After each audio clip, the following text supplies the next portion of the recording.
அஸ்ஸலாமு அலைக்கும் வரஹ்மத்துல்லாஹி வபரகாத்துஹு. கணியத்திற்குரிய எல்லாம் வல்ல அல்லாஹுவின் நல்லடியார்களே, இன்றைய நவநாகரிக உலகங்களில் நிறைய விஷயங்கள் நவீனமாக மாறி போய்விட்டது.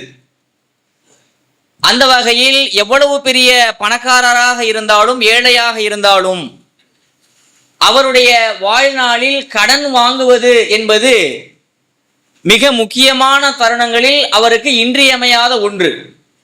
எவ்வளவு பெரிய செல்வந்தராக இருந்தாலும் சில நேரங்களில் தொழிலுக்காக கொஞ்சம் பணப்புழக்கம் கம்மியா இருக்கு கையில, அதனால போய் ஏதாவது கடன் வாங்கலாமே என்று சொல்லி கடனை வாங்குவார்கள், பிறகு அடைத்து விடுவார்கள். இப்படி கடன் என்பது தொழிலதிபர்கள், செல்வந்தர்கள், ஏழைகள், நடுத்தர மக்கள் என அத்தனை பேர் மக்களிடத்திலும் பரவி போயிருக்கிறது. இந்த கடனை பொறுத்தவரை இஸ்லாமிய மார்க்கம் திருமறை குர்ஆன்ல இந்த கடன் குறித்து என்ன சொல்லுகிறது என்றால், முதல்ல கடனை வாங்கலாமா அப்படின்னா, இஸ்லாமிய மார்க்கத்தில் கடனை தாராளமாக வாங்கலாம். அதன் குறித்து திருமறை குர்ஆனில் அல்லாஹ் ரப்புல் ஆலமீன், யா அய்யுஹல்லதீன ஆமனு, நம்பிக்கை கொண்டவர்களே, இதா ததாயந்தும் பிதைனின் இலா அஜலின் முஸம்மன் ஃபக்துபூஹு வல் யக்துபு பைனக்கும் காத்திபுன் பில் அதில் என்று அல்லாஹ் குறிப்பிடுகிறான். யா அய்யுஹல்லதீன ஆமனு இதா ததயன்தும் பிதைனின் இலா அஜலின் முஸம்மன் ஃபக்துபூஹு, ஒரு குறிப்பிட்ட கால தவணைக்குள்ள நான் திருப்பி தரேன் அப்படின்னு சொல்லி நீங்கள் கடனை வாங்கினால், ஃபக்துபூஹு, நீங்கள் எழுதி வைத்துக் கொள்ளுங்கள். வல் யக்துபு பைனக்கும் காத்திபுன் பில் அதில், உங்கள நீதமானவர்கள் இருப்பார்கள் அல்லவா, அவர்கள் அந்த உடன்படிக்கை அவர்கள் எழுதட்டும் என்று அல்லாஹ் திருமறையில் குறிப்பிடுகிறான். சூரத்துல் பக்ராவுடைய 282வது வசனம். இந்த வசனத்தை வைத்து பார்க்கிற போது அல்லாஹ் ரப்புல் ஆலமீன் நம்பிக்கை கொண்ட முஸ்லிம்களை, முக்மீன்களை அழைத்து, நீங்கள் ஒரு குறிப்பிட்ட தவணைக்குள் திருப்பி தருகிறேன் என்கிற அடிப்படையில் கடனை வாங்கினால் எழுதி வைத்துக் கொள்ளுங்கள். அப்படி எழுதுபவர் உங்கள நீதமான ஆளாக இருக்கட்டும், ஒரு நல்ல நேர்மையான ஆளை வைத்து எழுதி வைத்துக் கொள்ளுங்கள் என்று இறைவன் குறிப்பிடுகிறான். அப்படியானால் கடனை வாங்கினா எழுதி வைத்துக் கொள்ளுங்கள் அப்படின்னு அல்லாஹ்வே சொல்றதுனால, அப்ப கடனை வாங்குவதற்கு இஸ்லாத்துல அனுமதி இருக்கிறது என்று அர்த்தம். ஆனா அது பிரச்சனை இல்லை. தாராளமாக நம்முடைய இஸ்லாத்துல தேவைக்காக கடனை வாங்கலாமா என்றால் தாராளமாக வாங்கிக் கொள்ளலாம் என்பதற்கு இந்த வசனமே போதுமான ஆதாரம். அதே போல நபிகள் நாயகம் ஸல்லல்லாஹு அலைஹி வஸல்லம் அவர்களுடைய காலகட்டத்தில் நிறைய சந்தர்ப்பங்களில் கடனை வாங்கி இருக்கிறார்கள்.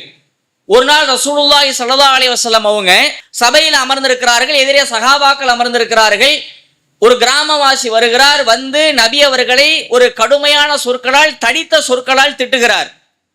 அப்ப ரசூலுல்லாஹ் அமைதியா இருக்கிறாங்க, சஹாபாக்கள் அவரை எதிர்த்து குரல் பேச, அப்ப ரசூலுல்லாஹ் பதில் சொல்றாங்க, இல்லப்பா அவரை விட்டுருங்க, அவரிடத்துல நான் இந்த தேதியில நான் உங்களுக்கு இவ்வளவு தருகிறேன், இவ்வளவு ஒட்டகங்களை தருகிறேன் என்கிற அடிப்படையில் ஒப்பந்தத்தில் நான் கடனை வாங்கினேன். ஆனா அந்த தேதிக்குள்ள அவரிடத்துல எனக்கு கொடுக்க முடியல. எனவே கடன் கொடுத்தவருக்கு குறிப்பிட்ட தேதிக்குள்ள திருப்பி கொடுக்கலன்னு வைங்க, அவருக்கு திட்டுவதற்கு உரிமை இருக்கிறது அப்படின்னு ரசூலுல்லாஹ் சபையில சஹாபாக்களை அமைதிப்படுத்தினார்கள். பிறகு ஒட்டகம் வந்தது, ரசூலுல்லாஹ் அவர்கிட்ட கடனை கொடுத்துட்டாங்க திருப்பி. இந்த ஹதீஸை வைத்து பார்க்கிற போதும் நபி அவர்கள் கடனை அவர்களுடைய அரசாங்கத்திற்காக ரசூலுல்லாவே வாங்கியிருக்கிறாங்க. மற்ற மனிதர்களை மட்டும் ஏவல, ரசூலுல்லாவே என்ன பண்ணாங்கன்னா கடனை வாங்கினார்கள். அதே மாதிரி ஜாபிர் இப்னு அப்துல்லா ரலியல்லாஹு அன்ஹு அவர்கள், அவர்களுடைய தந்தை அப்துல்லா உஹது போர்ல மரணித்து போய்விட்டார்கள். நிறைய கடன் இருந்தது. அப்ப ரசூலுல்லாஹ் யாரெல்லாம் கடன் கொடுத்தவர்களை அழைத்து சமாதானம்லாம் பேசி ஒரு வகையில ரசூலுல்லாஹ் என்ன பண்ணாங்கன்னா அந்த கடனை எல்லாம் பேசி இவ்வளவு நீங்க வாங்கிக்கிறங்க அப்படி எல்லாம் பேசி முடித்து சமாதானப்படுத்தி, பிறகு ஜாபீரே உன்கிட்ட என்னப்பா இருக்குது, எவ்வளவு பேரிச்சம்பழம் இருக்கு, அந்த பேரிச்சம்பழத்தை எல்லாத்தையும் பறிச்சு நீ வை, நான் நாளைக்கு உன் தோட்டத்துக்கு வரேன் அப்படின்னாங்க ரசூலுல்லாஹ். ஜாபீர் எல்லா பேரிச்சம்பழத்தையும் பறிச்சு ஒரு கூடையில வச்சு, ரசூலுல்லாஹ் இவ்வளவுதான் என்னிடத்துல இருக்கிறது, என் தோட்டத்துல விளைந்த பேரித்தம்பழங்கள் இவ்வளவுதான், இதை வச்சு நான் எல்லா கடன்காரங்களுக்கும் கடனை கொடுக்க முடியாது அப்படின்னு சொன்ன உடனே ரசூலுல்லாஹ் வந்து அதுல பிஸ்மில்லான்னு சொல்லி அதுல சில பரக்கத்துக்காக துவாக்களை செய்தார்கள். பிறகு ஜாபீர் அதுல இருந்து எடுத்து எடுத்து யாரெல்லாம் அவங்களுக்கு கடன் கொடுத்தாங்கன்னு அவங்களுக்கெல்லாம் கொடுத்தாங்க. பேரித்தமிழங்கள் தீரவே இல்லை. ஆனால் எல்லா கடன்காரங்களுக்கும் கடனானது அடைந்து விட்டது. இது ரசூலுல்லாஹ்வுடைய ஒரு அற்புதம். ஆக இந்த சம்பவங்கள் எல்லாம் நபி அவர்களுடைய சபையில் நபி அவர்களும் கடனை வாங்கி இருக்கிறார்கள், நபி அவர்களுடைய தோழர்களும் கடன் வாங்கி இருக்கிறார்கள். இஸ்லாமிய மார்க்கத்தில் அல்லாஹ்வும் கடனை வாங்கினா நீங்கள் எழுதி வைத்துக் கொள்ளுங்கள் என்றும் சொல்லிவிட்டான். ஆகவே கடன் வாங்குவதில் எந்த பிரச்சனையுமே இல்லை, இஸ்லாத்துல தாராளமாக வாங்கலாம். ஆனால் அந்த கடனை நாம் எந்த முறையில் வாங்குகிறோம் என்பதுதான் இன்றைய நவீன பிரச்சனை. இன்னைக்கு நம்ம டாபிக்ல கடனை செலுத்தாததுனால என்ன தண்டனை அப்படிங்கிறத நம்ம அதிகமா பார்க்க போறது இல்லை. கடனை செலுத்தலன்னா ஒருத்தர் மரணிச்சுட்டாருன்னு வைங்க, கடன் பாக்கி இருக்கு அப்படின்னா அவருடைய ரூஹானது அந்த வானத்திற்கும் பூமிக்கும் இடையிலேயே அந்த இடத்துலயே தொங்கும் என்று ஹதீஸ் இருக்கிறது.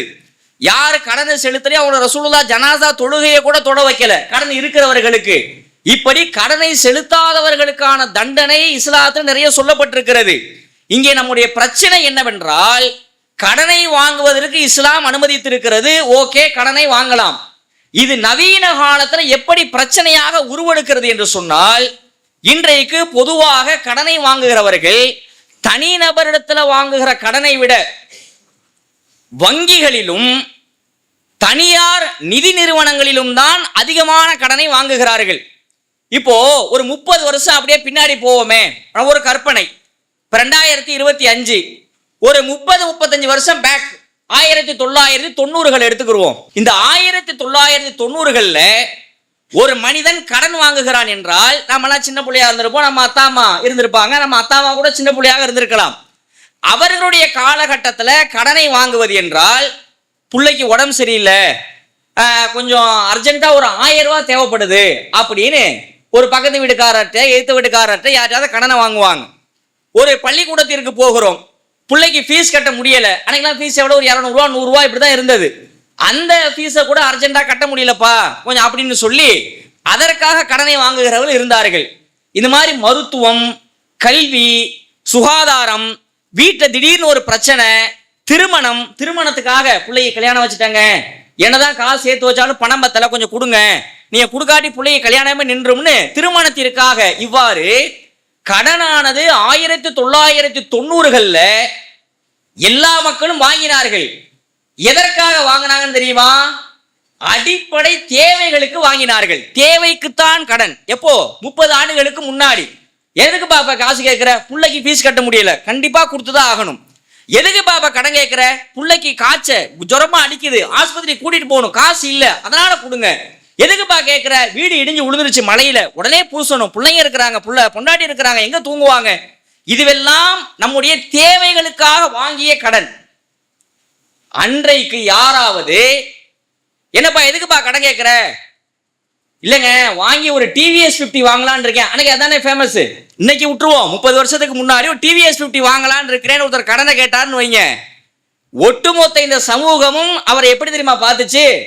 பாருடா, கடனை வாங்கி ஒரு டிவிஎஸ் 50 வாங்குறாராம், கடனை வாங்கி டிவிஎஸ் ஷாம்பு வாங்குறாராம், கடனை வாங்கி பஜாஜ் எம்ஐடி வாங்குறாராம் அப்படின்னு அந்த காசை வாங்கி 2 சக்கர வாகனத்தை அவர் வாங்கினால் அதற்கு இந்த சமுதாய கிட்ட பெயர் ஆடம்பரம். ஆணவத்தில் ஆடுகிறான், எவ்வளவு பெரிய திமிருத்தனம் பாருங்க என்று தேவைக்கு வாங்காமல் தன்னுடைய ஆடம்பரத்திற்கு வாங்கிய ஒருவனை ஒட்டுமொத்த சமூகமும் அவன் ஒரு கெட்ட பையன் மாதிரி பார்ப்பாங்க. பாடுறான், கடனை வாங்கி வாங்கியிருக்கிறான், தேவையா அதெல்லாம்? கடனை வாங்கி வண்டி வாங்கிறாங்க, தேவையா அதெல்லாம் அப்படின்னு அப்படி ஒரு முத்திரை குத்திய சமூகம் நம்முடைய சமூகம். எப்போ? 1990களில். அப்படியே திருப்பி இங்கே வந்துருவோம் 2025. இன்னைக்கெல்லாம் கடன் எதுக்கு தெரியுமா? யாரும் பிள்ளைக்கு ஃபீஸ் கட்ட முடியல, ஸ்கூல் ஃபீஸ் கட்ட முடியல, ஏதோ அந்த நேரத்தில் பணம் இருக்காது, அதனால ஒரு கைமாத்தான் வாங்குவாங்களே தவிர, இன்றைக்கு ஒட்டுமொத்த கடனுமே எதற்காக தெரியுமா? நம்முடைய தேவைகளுக்காக இன்றி நம்முடைய ஆடம்பரத்திற்காக வாங்குவதுதான் இன்றைக்கு அதிகமாக இருக்கிறது. நல்லா யோசிச்சு பாருங்க. போய் வங்கிகளில் போய் நிற்கிறான், என்னப்பா என்ன செய்யற, எதுக்காக நீ கடன் வாங்குற அப்படின்னா, இல்ல வீடு கட்ட போறேன். எவ்வளவு வீடு? வீட்டினுடைய எஸ்டிமேட் 50 லட்சம் ரூபாய். சரி என்ன பண்ண போற? வங்கியில நான் லோன் வாங்கி நான் வீடை கட்ட போறேன். அன்னைக்கு ஒரு 10,000 ரூபாய் காசு வாங்கி எக்ஸல் வாங்குறத ஆடம்பரம்னு குத்துன சமூகம் இன்னைக்கு அந்த முகம் மாறி இருக்குது. கடனுக்கு தான் போய் வங்கியில நிக்கிறான். கடனுக்கு தான் போய் நகையை அடகு வைக்கிறான் வங்கியில. எதுக்கு பணம்? ஹோம் லோன், இங்கிலீஷ்ல ஹவுஸ் லோன். என்னடா உள்ளுக்குள்ள பார்த்தா கடன் தானே அது. ஹோம் லோனை நான் வாங்குறேன் அப்படின்னு இங்கிலீஷ்ல சொன்னதுனால அது அப்படியே நாகரிகமா மாறிடுமா? அது ஆடம்பரம் இல்லைன்னு ஆயிடுமா? சரி, இப்ப உன்னுடைய வருமானம் எவ்வளவு? என்னுடைய வருமானம் மாதம் ஒரு 10,000 ரூபாய், 15,000 ரூபாய். நீ இவ்வளவு பெரிய ஒரு வீட்டை கட்டுறியப்பா, எப்படி நீ கட்டிடுவியா? திருப்பி கடனை அடைச்சிருவியா? லோன் போட்டு மாசம் மாசம் இன்ஸ்டால்மெண்ட்ல கட்டிக்கலாம் என்று நல்லா கவனிங்க. அவனுக்குன்னு அல்லாஹ் நிறைய கொடுத்து ஒட்டுமொத்தமா கட்டி வாழ்ந்தால் சந்தோஷம்தான். தாராளமா வீடு கட்டி வாழலாம், நீச்சல் குளம் கட்டி கூட என்ன பண்ணலாம், நீச்சல் அடிக்கலாம், பிரச்சனை இல்லை. ஆனால் இவனின் வருமானத்தை தாண்டி எனக்கு இப்ப ரெடி கேஷா இவ்வளவுதான் இருக்கு, இதுல இந்த வீட்டை கட்ட முடியாது அப்படின்னா அல்லாஹ் தந்ததை பொருந்தி கொண்டு கொஞ்ச நாள் போகட்டும் பிறகு கட்டிக்கலாம்னு இல்லாம அவர் கட்டி விட்டார், இவர் கட்டிட்டார், இவர் கட்டிட்டார், அவர் கட்டிட்டார்னு ஒப்பீட்டு அளவுல பார்த்து உடனே கொண்டு போய் வங்கியில தேவையை மிஞ்சி அந்த கடனை இவன் வாங்குகிறான். எதன் அடிப்படையில வங்கியிலே கடன் தருகிறார்கள்? எதன் அடிப்படையில? வட்டிக்கு தருகிறார்கள். சும்மா இல்ல. கார் லோன் வாங்குறான். ஏப்பா கார் வாங்கி ஓட்டி அதை மெயின்டைன் பண்ற அளவுக்கு உனக்கு வசதி இருக்கா? எதுவும் இல்லை, எதுவும் இல்லை. ஆனா கார் வாங்கி எய்த்த வீடு கார் வாங்கிட்டார், அவர் வாங்கிட்டார், இவர் வாங்கிட்டார், நான் வாங்குவேன். வீட்டுல மனைவி டார்ச்சர் பண்றாங்க அதனால நான் வாங்குவேன் என்று car loan, home loan, education loan, எல்லாத்துக்கும் லோன். கூவி கூவி உங்களை அழைக்கிறார்கள். நாம் என்ன பண்றது தெரியுமா? உலக ஆசையில இந்த லோனுங்கிற பேர் வந்துட்டதனால எல்லாம் போய் உழுவுறது. திருமறை குர்ஆனில் அல்லாஹ் ரப்பல் ஆலமீன் சூரா பக்கராவுல 278வது வசனம், யா அய்யுஹல்லதீன ஆமனு இத்தகுல்லாஹ், அல்லாஹ்வை பயந்து கொள்ளுங்கள். அல்லாஹ்வை பயப்படுங்கன்னு சொல்லிவிட்டு அடுத்து அல்லாஹ் என்ன தெரியுமா சொல்றான்? வதரு மா பகிய மிர் ரிபா இன் குன்தும் முக்மினீன், நீங்கள் உண்மையான முக்மீன்களாக இருந்தால். யா அய்யுஹல்லதீன ஆமனுன்னு தான் அல்லாஹ் அழைக்கிறான், முக்மீன்களேன்னு அழைச்சு விட்டு சொல்ற வார்த்தை. நீ முக்மீனா இருந்தீனா அல்லாஹ்வுக்கு அஞ்சி அடங்கி எஞ்சி உள்ள வட்டியை எதையுமே வாங்காது விட்டு விடுங்கள் அல்லாஹ் சொல்லுகிறான். எஞ்சி உள்ளனா அன்னைக்கு அந்த வசனம் இறங்கினப்ப அல்லாஹ் சொல்றது, மீதி எல்லாம் கொஞ்சம் வாங்கிட்டு இருக்கேன் இது வரைக்கும், இதை விட்டுருங்க, மீதி வட்டி இருக்குல்ல அதெல்லாம் விட்டுருங்கன்னு அன்னைக்கு அல்லாஹ் சொன்னது. ஒட்டுமொத்தமா நம்ம என்ன பண்ணக்கூடாது?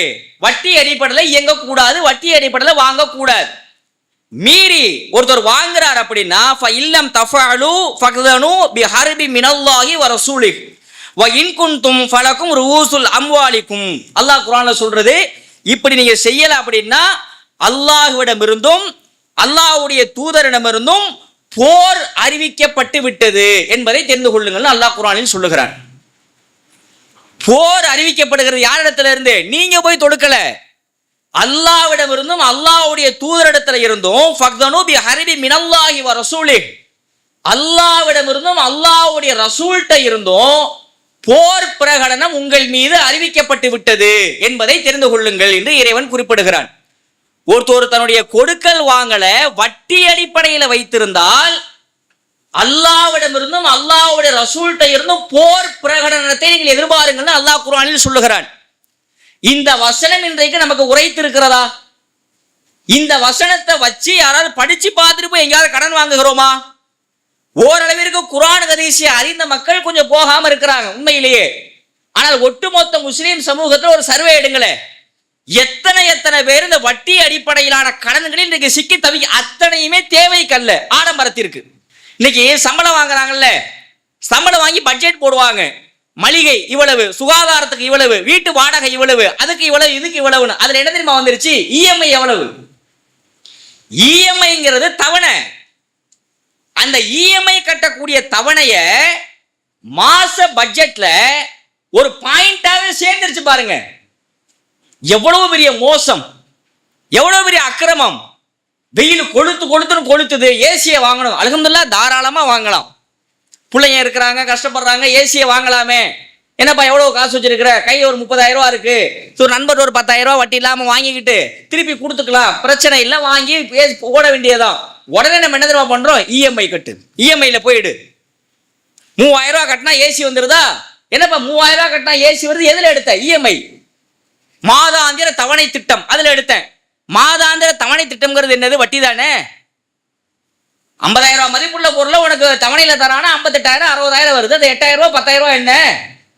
50,000 ரூபாய் மதிப்பு நான் பொருளை உனக்கு தரேன், நீ 10 மாசம் கொஞ்சம் கொஞ்சமா கொடு, 1 வருஷமா திருப்பி கொஞ்சம் கொஞ்சமா கொடு. கொடுக்கும் பொழுது 50,000 ரூபாய் மதிப்புள்ள இந்த பொருளை 60,000 ரூபாயை திருப்பி கொடு, அது பேர் வட்டி தானே. இது பற்றி எந்த விழிப்புணர்வும் நம்முடைய பெண்களிடத்துல நம்முடைய சமூகத்துல கிடையாது. எல்லாம் இன்னைக்கு இஎம்ஐங்கிறதுனா படிச்சு வாங்கின டிகிரி மாதிரி ஆயிருச்சு. அட இவன் தான் கஷ்டப்பட்டு வாங்குறானா, ஐடில ஒர்க் பண்றான்ல, மாதம் 1 லட்சம் 1.5 லட்சம் ரூபாய் சம்பளம். அவங்க என்னன்னா அவங்க ஈஸியா அந்த கம்பெனியை வச்சு ஈஸியா லோன் கிடைச்சிரும். இவன் சொல்ற கடனை வந்து ஒரு 50,000 ரூபாய் 1 லட்சம் ரூபாய் மதிப்புள்ள இவருக்கு நடுத்தர வர்க்கம். அவன்கிட்ட கேட்டோம்னா எனக்கு கடன் இருக்குங்க 2 கோடி இருக்குங்க அப்படிங்கிறான். 2 கோடிக்கு கடனா? என்னப்பா பண்ற, இவ்வளவு ரூபா சம்பாதிக்கிறியே, நான் அங்க பிளாட் வாங்கினேன், இங்க பிளாட் வாங்கினேன், சரி வாங்கு, சேர்த்து வச்சு வாங்க வேண்டியதானே. யாருக்கு சேர்த்து வச்சு வாங்கணும், இஎம்ஐல வாங்கிக்குவேன். அவர்களுடைய ரேஞ்சுக்கு தக்கவாறு இன்னைக்கு எல்லாமே கொண்டு போய் இஎம்ஐல விடுகிறார்கள். பைக்கெல்லாம் பாருங்க, ரோட்ல இவ்வளவு பைக் ஓடுது இல்ல, என்ன காரணம் நினைக்கிறீங்க? எல்லாம் காசு போட்டு வாங்கினதா, சொந்த காசு போட்டு. டியூக்குங்கிறான், அது எஃப்இசட்ங்கிறான், அதுங்கிறான். என்னடானா 5,000 ரூபாய் கட்டி 2.5 லட்சம் ரூபாய் பைக்கை வாங்கிட்டு வந்து 5 மாசம் கட்டுறது, பிறகு அப்படியே போட்டுறது. கடன் கொடுத்தவன் கெஞ்சிக்கிட்டு இருக்கான். எல்லாம் என்ன தெரியுமா, இது எல்லா புள்ளிகளுமே அல்லாஹ் வட்டியை ஹராமாக்கி இருக்கிறாங்கிறத தாண்டி கொண்டு போய் குவிக்கிறார்கள் வங்கிகள்ல. நகை பூரா வங்கியில தான் இருக்கு. முந்தா நாள் சட்ட திருத்தம், வங்கியுடைய சட்ட திருத்தத்தை மாத்தி இருக்கிறான் ஆர்பிஐ. இனிமேல் நகையை கொண்டு வந்து அடகு வச்சுன்னா அந்த நகைக்கான ரசீது நீ தான் உரிமையாளர்னு சொல்லணும். அந்த மாதிரி வந்து நிறைய நகைக்கான அந்த இதெல்லாம் மாத்தி இருக்கிறாங்க ரெகுலேஷன் பேங்க்ல. இவங்க கொண்டு போய் வைக்கிறத பார்த்துட்டு ஏன் மக்கள் முன்ன மாதிரி இப்போ இல்லை. முன்னாடியெல்லாம் கிடைக்கிறது கஞ்சோ கூட சாப்பிட்டு படுத்துருவாங்க. அட கடன் தான் வேணாப்பா, வேண்டாம், அதெல்லாம் அடைக்க முடியாது, வேண்டாம். இன்னைக்கு என்ன தெரியுமா, இஎம்ஐல வாங்க வேண்டியதானடா, என்னடா இவ்வளவு ஒரு எலிச்சவாய்த்தனமா இருக்கியே. இஎம்ஐ என்னமோ பெரிய ஒரு இவனுக்கு குடிக்கக்கூடிய ஒரு கிரேடு மாதிரி நினைக்கிறான். நினைச்சு பாருங்க, அப்படிதான் இருக்கு சமுதாயத்துல. ஒரு பெரிய வீட்டை வாங்கி இஎம்ஐல வாங்கிருக்க, அப்படிங்களா, அல்ஹம்துலில்லாஹ், சரிங்க பாய் அப்படிங்கிறான். ஏன்? அது பெரிய கிரேடு. எங்கே போனது இரையச்சம்? வட்டி அடிப்படையில் இந்த அளவுக்கு போய் விடணும். மகளிர் சுய உதவி குழுக்கள், அது ஒரு என்னது, இந்த கடன் கொடுக்குறோம், நீங்க தொழிலை தொடங்குங்க அப்படின்னு ஆரம்பிச்சு இன்னைக்கு எந்த லெவல்ல வந்து நிக்குது. இந்த குழுவில் வாங்கி இந்த குழுவாட, அந்த குழுவில் வாங்கி இந்த குழுவாட, எல்லாம் வட்டி, பெண்கள். இப்படி கடனினுடைய முகம் நவீனத்துல மாறி இருக்கிறது. கொரோனாவுக்கு பிறகு நிறைய தனியார் நிதி நிறுவனங்கள் போனை போட்டு, யாராவது 90கள்ல தெருவில் உட்காந்துட்டு யாராவது எனக்கு கடனுக்கு என்ன வாங்கப்பா நான் தரேன் அப்படின்னு யாராவது சொன்னாங்களா? அப்படி சொன்னா நம்ம எப்படி பார்த்தோம்? ஏன்னா உட்காந்துட்டு கடன் கொடுக்கறதுக்கு இப்படி கூப்பிடுறானே அப்படின்னு ஆச்சரியமாக பார்த்தோம். இன்னைக்கு என்ன தெரியுமா, நீங்க அங்கேயே இருங்க, அவன் உங்களுக்கு ஃபோன் பண்ணுவான். ஃபோன் பண்ணி, சார் நாங்கள் இந்த மாதிரி இந்த நிதி நிறுவனத்திலிருந்து பேசுகிறோம், அதுல இருந்து பேசுகிறோம், ஏதாவது கடன் வேணுமாங்க சார், ஏதாவது நாங்கள் நகைக்கு அதிகமாக நாங்கள் உங்களுக்கு வட்டி கொடுக்குறோம், வந்து கொண்டு அந்த அடகு வைங்க, நாங்கள் கொடுக்குறோம், பாருங்க நகை என்கிட்ட இருக்குது, நல்லபடியாக இருந்துகிட்டு இருக்கிறேன், எங்கிட்ட கொண்டு வந்து அடகு வை, நீ ஏன்டா உன் வீட்டிலேயே வச்சிருக்க, எங்கிட்ட கொண்டு வந்து அடகு வச்சு வட்டியை கட்டு, நாங்கள் உனக்கு பணம் தரோம், கூவி கூவி அழைக்கிறார்கள். நம்ம சமுதாயம் என்ன தெரியுமா, பேராசை. இப்ப எங்க போய் உழுவுறோம்னா, ஏன் இவ்வளவு நிதி நிறுவனங்கள் பிடியில போய் சிக்கி தவிக்கிறோம்னா, ஒரே வார்த்தை பேராசை. அவர் வாங்கிட்டாரு, இவர் வாங்கிட்டாரு, நான் வாங்கல, கிடைக்கிறப்ப ஏன் உருவானே. அதனாலதான் ரசூலுல்லாஹ் சொல்றாங்க, உண்மையான செல்வம் என்ன தெரியுமா, போதும் என்ற மனசுதான் உண்மையான செல்வம். போதும்ங்கிற மனசுதான் உண்மையான செல்வம். ஆனா யாராவது அப்படி இருக்கிறோமா? ஒரு நாள் அல்லாஹ்வுடைய தூதருடைய காலத்துல ஹக்கீம் பின் ஹிஷாம் அப்படின்னு ஒரு சஹாபி, அவர் வந்து யா ரசூலுல்லாஹ் எனக்கு செல்வம் கொடுங்க அப்படின்னு கேட்கிறாரு. அப்ப ரசூலுல்லாஹ் இந்தப்பா அப்படின்னு கொடுக்குறாங்க. இன்னும் கொஞ்சம் கொடுங்க யா ரசூலுல்லாஹ், இன்னும் கொஞ்சம் ரசூலுல்லாஹ் கொடுக்குறாங்க. இன்னும் கொஞ்சம் கொடுங்க, இன்னும் கொஞ்சம் கொடுக்குறாங்க. கொடுத்துட்டு ரசூலுல்லாஹ் சொன்ன வார்த்தை என்ன தெரியுமா, ஹக்கீமே நீங்க வந்து இந்த செல்வத்தை வந்து இவ்வளவு அடையிறீங்கல்ல, இப்படி அடையிறது வந்து உங்களுக்கு சிறந்ததாக இருக்காது. சஹீஹுல் புகாரில 1472வது செய்தி. யார் இந்த செல்வத்தை போதும் என்ற மனதோடு எடுத்துக்கொள்கிறாரோ அவருக்கு இதுல பரக்கத்து செய்யப்படும். யார் இதை போதும் என்ற மனசு இல்லாம பேராசையோடு எடுக்கிறாரோ அவர் உணவு உண்ட பின்பும் வயிறு நிரம்பாதவரை போன்றவர் ஆவார் அப்படிங்கிறாங்க ரசூலுல்லாவுடைய வாக்கு. செல்வத்தை நீ எடுக்கிறீன்னா மாச சம்பளம் வாங்குறியா, அந்த சம்பளத்தை வாங்குறப்ப நீயத்து எப்படி தெரியுமா இருக்கணும், இது எனக்கு போதும். 10,000 ரூபாய் வாங்கட்டுமே, இருக்கிற காசெல்லாம் குடிச்சுக்கிட்டு கடனை வாங்குறதெல்லாம் குடிச்சுக்கிட்டு மாசம் 2,000 ரூபாய் தராங்க, அந்த மாசம் இந்த மாசம் சம்பளம் 2,000 ரூபாய் தான்ப்பா அப்படின்னு, இது எனக்கு போதும்னு எடுங்க. நிச்சயமாக அல்லாஹ் அதுல பரக்கத்து செய்வான். போதும், இதெல்லாம் என்ன சேலரியா, இதெல்லாம் காசா, என்னத்தான் அவன் அவ்வளவு வாங்குறான் இவன் இவ்வளவு வாங்குறான்னு அந்த பேராசை அந்த பத்தாத எண்ணத்தோட எடுத்தோம்னா ஒன்றுமே நிக்காது கையில. கொண்டு போய் சேலரியை கொடுக்கும் பொழுது தாய் தந்தையுடைய மனசு எப்படி தெரியுமா இருக்கணும், அல்ஹம்துலில்லாஹ் கொண்டு வாப்பா, எவ்வளவுப்பா இருக்கு, 1000 ரூபாயா, அல்ஹம்துலில்லாஹ் அப்படின்னு சொல்ற மாதிரி இருக்கணும். பார் அது எவ்வளவு சம்பாதிக்குது, இவன் எவ்வளவு சம்பாதிக்கிறான், இது பார் எவ்வளவு சம்பாதிக்குது அப்படின்னு அந்த பத்தாத எண்ணம் இருக்குல்ல, இப்படி இருந்தா உருப்படவும் முடியாது, முன்னேறவும் முடியாது. பத்தல போய் சுய உதவிக்குள்ள வாங்க, இருக்கிறத நான் இந்த வெள்ளியெல்லாம் கொண்டு வரலான்ட்டாங்க பேங்க்ல, இவ்வளவு நாள் தங்கம் தான் கொண்டு போலாம், இப்ப இந்த வீட்டுல இருக்கிற வெள்ளி சில்வர் குடம் கொலுசு கிழிச்சு எல்லாம் போகுது உள்ள, ஏன்னா தர எல்லாம் காசு. எதுக்கு இந்த கடை, வீட்டு லோன் வாங்கினில்ல, அந்த வீடு இல்லைன்னா நீ செத்து போயிருவியா, இல்ல நல்லா தானே இருந்துகிட்டு இருந்த, அவரு கட்டிட்டாரு நெய் கட்டுறதுக்காக போய் உளுந்த பறக்கத்தை எல்லாம் எடுத்துருவான். எதுக்குப்பா கார் இல்லாம பைக்ல போக முடியாதா, முடியும், ஆனா ஏன் கார் வாங்கின, என்ன பண்றது ஃப்ரெண்ட்ஸுங்க மத்தியில, சரி வாங்கு, ஓ சொந்த காசு போட்டு வாங்கியிருக்கலாம், எதுக்கு வந்து இஎம்ஐல வாங்குற, வட்டியில வாங்குற, எதுக்கு வாங்குற, வாங்கியாச்சு போ, அல்லாஹ் பரக்கத்தை எடுத்துருவான். கார் வாங்கின மாதிரி தெரியும், வேற விஷயத்துல அல்லாஹ் அடிச்சுக்கிட்டே வருவான். இன்னைக்கு வந்து ஒவ்வொரு குடும்பத்திலையும் இது மிங்கிலாயிருச்சு பாருங்க, கடன்கிறது எல்லா குடும்பத்தையும் சரிவேடுங்க, ஏதாவது ஒரு வகையில பேங்க்ல நான் அது வச்சேன் இது வச்சேங்க இப்படிதான் போய்கொண்டே இருக்கிறது. போதுமென்ற மனசோடு செல்வத்தை எடுக்கவில்லை என்றால் அவ்வளவுதான், நமக்கு ஒன்றுமே அதுல மிஞ்சாது. அதே மாதிரி முஸ்னத் அகமதுல இன்னொரு ஹதீஸ் இருக்கிறது, அதுல ரசூலுல்லாஹ் சொல்றாங்க, அல்லாஹ் தன் அடியானுக்கு வழங்கியதில் சோதிக்கிறான். அல்லாஹ் என்ன கொடுத்தானோ அதுல சோதிப்பான். அவன் பங்கிட்டு தந்ததை யார் பொருந்திக் கொள்கிறாரோ அவருக்கு அந்த தந்தவற்றில் பரக்கத்து செய்யப்படும். யார் அதை பொருந்திக் கொள்ளவில்லையோ அல்லாஹ் அதுல பரக்கத்தை தர மாட்டான். இன்னைக்கு நமக்கு அல்லாஹ் இந்த வாழ்க்கையை கொடுத்துருக்கிறான், ஒரு காரோ வீடோ எதுவோ, ரைட், இது எனக்கு அல்லாஹ் தந்தது, இந்த வாழ்க்கையை நான் என்ஜாய் பண்ணி நான் வாழ்வேன் அப்படின்னு நம்ம பொருந்திக்கிட்டோம்னு வைங்க, நிச்சயமாக அல்லாஹ் அந்த வாழ்க்கையில் பரக்கத்தை செய்வான். நீங்க கம்பேர் பண்ணி என்னத்தை நம்மளா வாழ்க்கை வாழ்றோம், என்னத்தை நம்மளா செலவு பண்றோம், என்னத்தை நம்மளா இப்படி இருக்கிறோம்னு நினைச்சு போனோம்னா இவனோட கொடுத்ததை பொருந்திக்கவே மாட்டேங்கிறான். இவனுக்கு எதுக்கு நான் தரணும்னு அல்லாஹ் பரக்கத்தினுடைய வாசல்களை இருக்க சாத்தி விடுவான். பெருங்கொண்ட பணக்காரரா இருப்பாரு, ஆனால் ஒரு ஏழையை பார்த்து பொறாமப்படுவார். ஒரு பாரியா காலைல எந்திரிக்கிறாரு மனுஷன், சுபுவுக்கு வராரு, சிரிச்ச முகமா இருக்கிறாரு, நடக்கிறாரு, போறாரு, நம்மளால முடியலையே, அது அவனுக்கு தெரியாது. இதெல்லாம் எவ்வளவு பாடு நம்ம பாடுனாலும் மக்களிடத்துல ஆசை என்கிற ஒன்று அத்தனையையும் அழித்து விடுகிறது.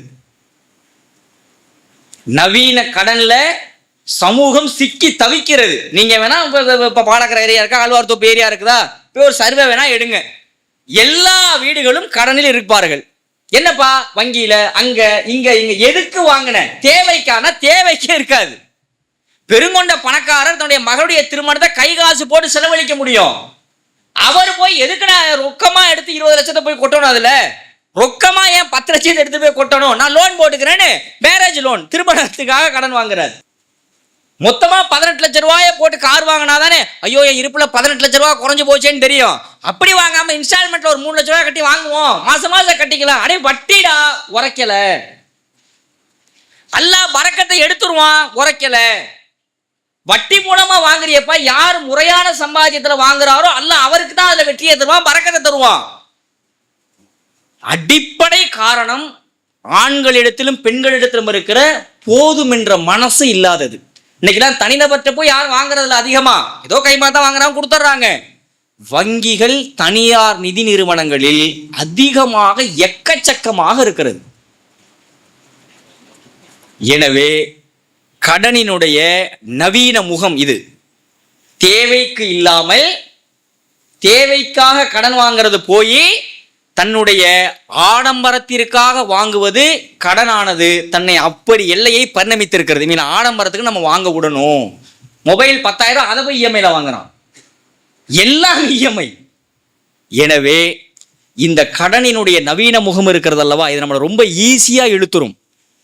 நம்ம மொபைல் ஃபோனில் நம்பரோட பேன் கார்டை இணைச்சாச்சு, ஆதார் நம்பரை இணைச்சாச்சு, எல்லாம் இருக்கிறது. பேங்க்கில் உங்கள் டீட்டெயில் எல்லாம் இருக்குது. தனியார் நிதி நிறுவனங்கள்கிட்ட நீங்கள் எப்பயாவது போயிருந்தீங்கன்னா உங்கள் நம்பரை அப்படியே சேவ் பண்ணி வச்சுக்குவான். 10 வருஷம் கழிச்சு அடிப்பான், உங்களுக்கு அடிச்சுட்டே இருப்பான். வாங்க கடன் வைங்க, வாங்க அடகு வைங்க, நாங்கள் காசு கொடுக்குறோம், வாங்க வாங்கன்னு கடன் வாங்குவதற்காக அழைக்கிறார்கள் நம்மை.